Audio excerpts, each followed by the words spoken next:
everybody and welcome to our Posworx training. Today I'm going to show you on how to process a sale on Posworx. So there are three different ways in which you can process a sale. 1. You can scan in a barcode by using a barcode scanner. 2. You can type in the code. Or 3. You can type in a little description and Posworx will help you to look for the product you're looking for. Let's begin by logging onto our sales screen. So there are two ways in which you can log into your sales screen.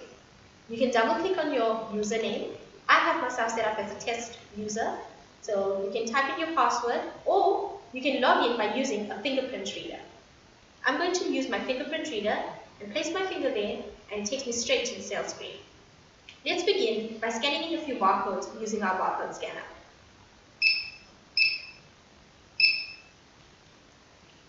So I've scanned in a few items. If I select F5, it will take me to this tender screen. There are different methods of payment. You can select any payment method. We have shortcuts on Posworx.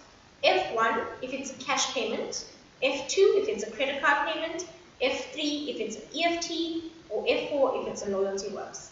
You can have Zapper, SnapScan, any other form of payment set up for you.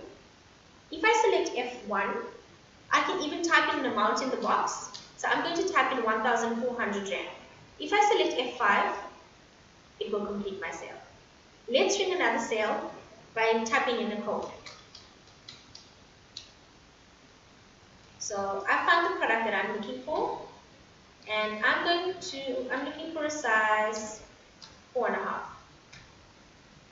If I select F5, it takes me to my tender screen, and this time it's a credit card payment. So I'm going to select my shortcut, which is F2 and F5 to complete my sale. The third way in which you can process a sale on Posworx is by typing in a little description of what you're looking for. I'm looking for a hoodie, so I'm going to type in hoodie, and everything in a hoodie comes up on Posworx. I'm looking for a size extra large. I'm also looking for a tee, so I'm going to type in tee. Found my t-shirt that I'm looking for in a double XL. I'm going to select F5 to take me to the tender screen, and this time it's a cash payment again. So I'm going to select F1 and I'm going to type in 950 Rand. If I select F5, my sale will be completed. And those are the three different ways in which you can process a sale on Posworx. That's the end of our training. Please like and subscribe. Thank you.